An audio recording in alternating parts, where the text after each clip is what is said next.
신도시를 만들지 말자 이런 주장이 많습니다. 이론적으로 보거나 도덕적으로 보거나 기존의 도시를 재활용하면서 계속적으로 그걸 리모델링하고 재건축하고 이렇게 해서 도시를 확장하지 않고 환경을 훼손하지 않고 간다는 건 굉장히 아이디어가 좋은 아이디어입니다. 선진국들은 그렇게 진행하고 있는 경우가 많고요.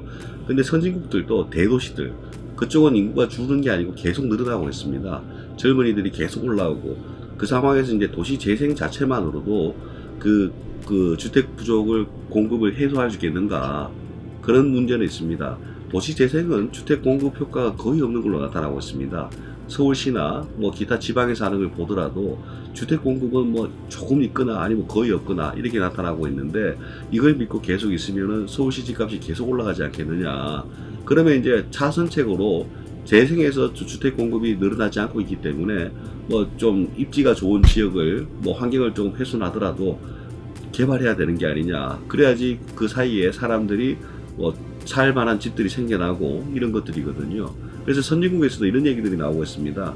과거에는 중산층이 살 수 있는 도시였는데 이제는 환경보호라든가 이런 것 때문에 중산층조차 살 수 없는 비싼 도시가 되었다. 이런 푸념들이 많이 나오고 있습니다.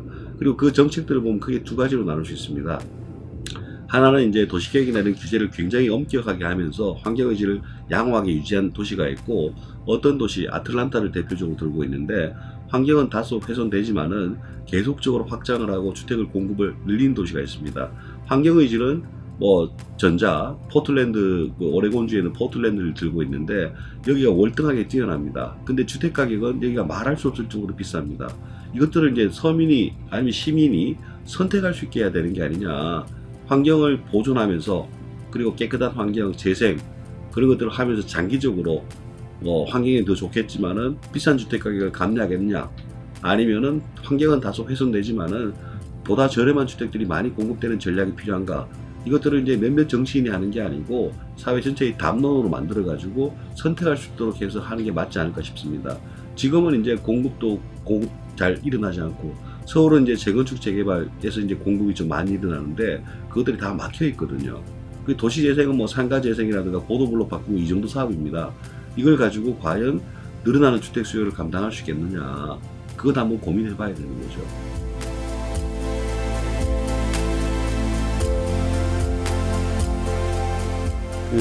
선진국들 사례를 보게 되면은 도시 재생의 성공률이 높지가 않습니다. 성공하는 지역들은 대도시거나 지방의 중심도시거나 관광도시 이 정도입니다. 나머지 성공 사례는 손에 꼽기도 힘들 정도로 거의 없다라고 보시면 되겠습니다. 근데 우리나라도 이제 대도시 같은 경우에는 잘 진행될 가능성이 높고요. 그 대신 지방도시 같은 경우에는 잘 안 되는 경우가 많습니다. 그럼 적어도 이제 전략을 좀 바꿔야 되는 게 아니냐. 그 평가를 할 때도 이제 앞으로 인구가 늘고 이런 걸 기대하는 게 아니고, 거기 계신 분들이 좀 편하게 살도록 하는 생활환경 정비라든가 이런 식의 다른 개념을 좀 도입할 필요가 있고요. 대도시 같은 경우에는 이제 고용이 늘어나고 환경이 개선되고 인구가 늘어나고 이런 것들을 이제 목표로 잡는 좀 이원화된 또는 다원화된 도시재생 접근 방식이 필요하다고 보여집니다. 그리고 이제 도시재생 자체가 잘 되기 위해서는 가장 큰 목적은 인구 증가, 소득 증가, 그리고 이제 사업체 증가 이런 것들을 꼽고 있습니다.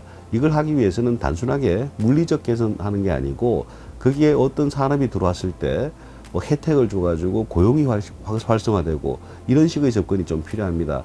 그래서 그 어떤 산업을 일으킬 것인가, 그걸 정부 주도형으로 하는 게 아니고 주민 주도형으로 나가는 그런 식의 방식 전환을 지금 정부도 하고 있는데 아직은 좀 미약한 게 아니냐라고 보여집니다. 그리고 선진국 사례를 보면은 이제 수많은 사회적 기업들이 나타나서 그 활동을 하고 있는데 실패 사례가 굉장히 많습니다. 그럼 지금부터라도 그 실패 사례를 좀 배우고 그 실패를 우리는 하지 않기 위한 노력, 이런 것들도 필요합니다. 그리고 가장 중요한 거는 주민 스스로 가는 사업이 되어야지 사업의 장기 지속성이 확보됩니다. 관주도형으로 갈 경우에는 보통 돈이 지급될 때 몇 년만 하고 끝나는 경우가 많거든요.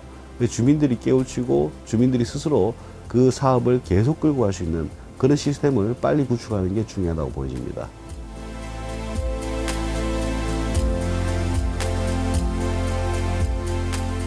네, 일기 신도시 입주도 입주한 지가 20년이 훨씬 넘었고 이제 30년에 육박하고 있는데, 일기 신도시 같은 경우에는 도시 재생으로 하기에는 다소 무리가 있습니다.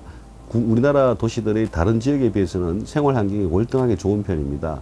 그렇지만 이제 다소 문제가 되는 지역들은 나타나고 있습니다. 뭐 근린 상가라든가 이런 쪽 보면은 쇠락하기도 하고 이런 것들은 이제 기존의 도시 재생 방식으로 한다면은 활성화가 좀 되고 할 것 같습니다. 뭐 주민 주도형 또는 뭐 사회적 기업이 들어가서 주도적으로 하게 되면 어느 정도 가시적 성과는 거둘 수 있습니다. 다만 문제가 되는 것들은 아파트 같은 경우입니다. 아파트 같은 경우에는 지금 일기 신도시가 용적률이 200%가 넘는 경우가 많습니다. 그걸 어떻게 재건축을 할 거냐? 재건축보다는 아마 리모델링 쪽이 더 좋지 않을까 싶은데, 리모델링도 이제 규제가 너무 많고 진행하는 데 있어 가지고 비용이 너무 많이 드는 측면이 있습니다. 그래서 하루빨리 리모델링을 좀 저비용으로 행정적인 어떤 낭비 없이 할 수 있는 그런 기법을 좀 만드는 게 중요하지 않을까라고 보여집니다.